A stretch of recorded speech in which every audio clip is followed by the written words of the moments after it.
शांति। शिव बाबा कल्याणकारी पिता हम बच्चों को सबसे पहले आकर के यही शिक्षा देते हैं कि बच्चे शिव बाबा के साथ कनेक्शन जोड़ करके बाबा को बहुत प्यार से याद करो, क्योंकि आत्मा में बुद्धि रूपी जो बर्तन है बिल्कुल ही तमो प्रधान, क्या उस बिल्कुल ही सड़ चुका है। जैसे बर्तन, दूध भी बर्तन में डालते हैं तो बर्तन को पहले बहुत स्वच्छ करते हैं, मांजते हैं ताकि उसमें दूध टिक सके। ऐसे ही भगवान भी कहते हैं कि तुम्हारी बुद्धि विकारों की, विकारी संस्कारों से टोटली भ्रष्ट हो चुकी है और वो ज्ञान मैं अगर सुनाऊंगा तो ज्ञान उसे टिकेगा नहीं। इसलिए बाबा ने सबसे पहले आकर के योग पर बहुत महत्व दिया। बाबा से प्यार में आकर के बाबा को याद किया करो। और इस यज्ञ की स्थापना का रिकॉर्ड है 14 वर्ष तक बाबा ने जितने भी यज्ञ में भाई बहनें थे उनसे तपस्या करवाई, किसी न किसी तरीके से प्यार से हर प्रकार से उनको तपस्वी बनाया और कहा कि जब तक कि तपस्या नहीं करेंगे बुद्धि क्लीन हो ही नहीं सकती, और जब तक क्लीन बुद्धि नहीं होगी तब तक भगवान का सुनाया हुआ ज्ञान भी टिक नहीं सकता। इसलिए बाबा कहते थे कि बच्चे, शेरनी का दूध जो होता है सोने के बर्तन में ही टिक सकता है, अगर किसी और बर्तन में रखोगे तो टिकेगा नहीं, अर्थात फट जाएगा। तो बाबा कहते थे जो पिता परमात्मा हीरे जैसा जो ज्ञान देते हैं वो तुम्हारी बुद्धि में तभी टिकेगा जब तुम्हारी बुद्धि स्वच्छ और निर्मल होगी। तो बाबा ने हम बच्चों को बार बार यही कहा कि बच्चे शिव से योग लगाओ, बाबा को प्यार से याद करो। बाबा तुम्हारे सारे के सारे विकर्म भस्म कराने के लिए बंधा हुआ है। बाबा आया ही है तुम बच्चों की सेवा करने के लिए। तो बाबा ने कितना निर्माण हो करके, निरअहंकारी बन करके, मेरे मीठे बच्चे, मेरे लाडले बच्चे, मेरे रूहानी बच्चे, मेरे नैनों के नूरे रत्न बच्चे, मेरे दिल तख्त नशीन बच्चे, मेरे सिर के ताज बच्चे, कितना प्यार से बाबा ने हमारी पालना की। और हर 24 घंटे ब्रह्मा बाबा, शिव बाबा तपस्या में रहे। शिव बाबा ने तपस्या करवाई ब्रह्मा बाबा से, मातेश्वरी माँ से, जिससे कि उनके अंदर इतनी रूहानियत की शक्ति आई जो उनका प्रभाव पड़े। बाबा के सामने कोई भी आता था तो अपनी देह को भूल जाता था, विदेही बन जाता था। तो बाबा कहते थे कि बच्चे, तुम्हारे अंदर इतनी शक्ति हो, इतना आत्मिक बल हो, इतनी तुम्हारे नयनों से इतनी योग की, इतनी रूहानियत की शक्ति प्रकट हो जो आत्मा देहाभिमान को भूल जाए, विदेही बन जाए। जैसे कोई व्यक्ति आता है तो गर्मी से आया, एसी जहाँ ठंडक है तो वो बिल्कुल ही अपने आनंद महसूस करता है, ठंडक महसूस करता है। तो संसार में जो विकारों के वशीभूत तपी हुई आत्माएं हैं तुम्हारे सामने आते ही शीतल हो जाए।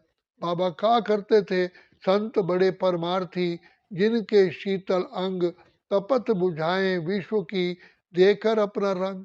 तो बाबा ने सबसे पहले ज्ञान को बुद्धि में टिकने के लिए सबसे पहले हमें योगी बनाया। और यही हमारा स्लोगन है, पवित्र बनो योगी बनो। बाबा ने ऐसे स्लोगन नहीं बताया कि पवित्र बनो ज्ञानी बनो, पवित्र बनो योगी बनो, क्योंकि पवित्रता के बल से ही बाबा के साथ बुद्धि का कनेक्शन होता है।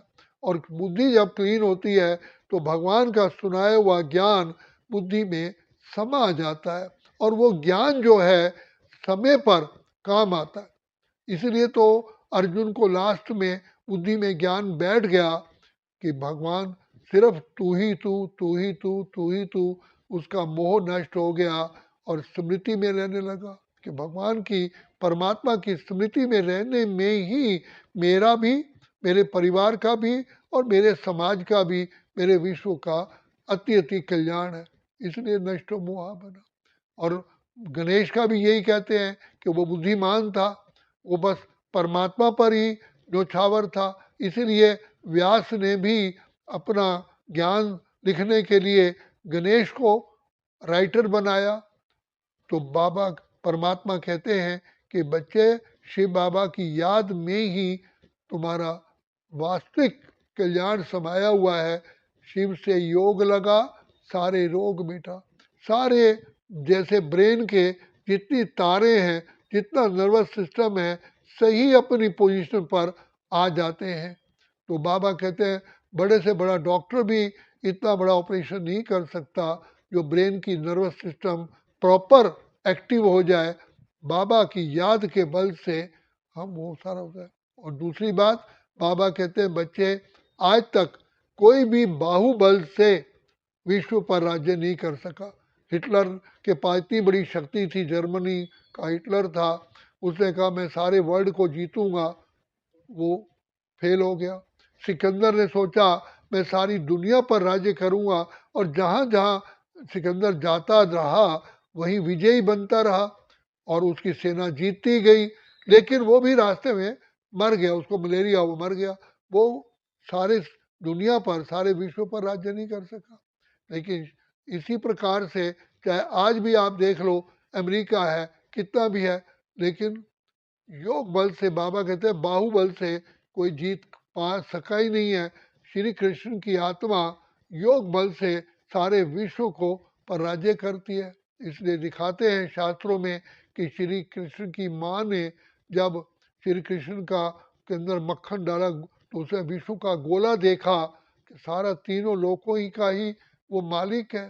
तो भगवान परम पिता परमात्मा जानते हैं कि तपोबल से ही, योग बल से ही तुम सारी सृष्टि पर राज्य कर सकते हो। और योग भी क्या है? अपने प्यारे बाप को याद करना। कौन सा ऐसा बच्चा नहीं होगा जो अपने प्यारे बाप को याद नहीं करता होगा? तो बाबा हमेशा कहते हैं जैसे लवर बिलवर को याद करते हैं, ही रांझा, शिरीन फरियाद, लैला मजनू ने बच्चे देह को समझ के याद किया। देह को देख करके तुम तो विदेही हो करके प्यारे प्यारे पे, तो बाप की याद तब आएगी जब तुम देही विदेही बनोगे, अर्थात आत्मिक स्थिति में टिकोगे। तभी दुनिया में भी कहा जाता है सेल्फ रियलाइजेशन इज द गॉडलाइजेशन। आत्मदर्शन से प्रभु दर्शन। तो पहले आत्मिक स्मृति में टिकोगे तो प्रभु पिता परमात्मा ऑटोमेटिकली याद आएगा। ये एक स्पिरिचुअल फिनोमिना है, एक स्पिरिचुअल लॉ है। आत्मिक स्मृति में आने से ही शिव बाबा हमें अपनी बाहों में समा लेते हैं। इसलिए बाबा कहते हैं बच्चे देही अभिमानी भव, बच्चे आत्मिक स्मृति में टिको।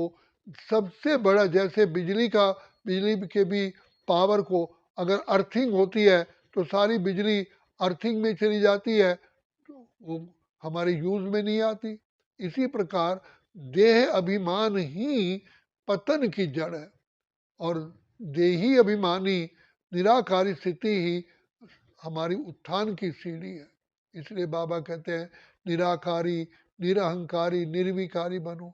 जब तक निराकारी स्थिति नहीं आएगी तब तक हम निरअहंकारी बन नहीं सकते, निर्विकारी नहीं बन सकते, क्योंकि विकारों की जड़ है ही देह अभिमान। लाइट बुझाओ, अंधकार आ जाता है। क्या हम अंधकार को बुलाते हैं? लाइट बुझाते हैं, अंधकार, लाइट जलाते हैं, अंधकार समाप्त हो जाता है। तो ऐसे ही अज्ञानता के अंधकार को दूर करने का एक ही साधन है, अपनी ज्योति जलाओ, अर्थात आत्मिक स्मृति में टिको। आत्मिक स्मृति में टिकने से ही ऑटोमेटिकली हमारी बुद्धि का नेत्र खुल जाता है और पिता परमात्मा की याद में टिक जाते हैं। तो आत्मिक स्मृति में आने से ही, इसलिए हमारे पिता श्री ब्रह्मा ने, मातेश्वरी माँ जगदम्बा सरस्वती ने आत्मिक स्मृति का अभ्यास किया और वो शरीर में होते हुए भी देह में थे ही नहीं, देह से न्यारे थे। जैसे मक्खन लस्सी में तैरता है तो उसी, मक्खन निकला तो वहीं से है, लेकिन वो तैरता है। इसी प्रकार आत्मिक स्मृति में रहते हुए मनुष्य आत्मा देह में रहते हुए विदेही हो जाती है, देह से न्यारा। और देह से न्यारा होने से बुद्धि रूपी दिया स्पष्ट जल जाता है, सारी शक्तियाँ आ जाती हैं, सर्व गुण आ जाते हैं, सर्व कलाएं आ जाते हैं और सर्व वरदान समा जाते हैं।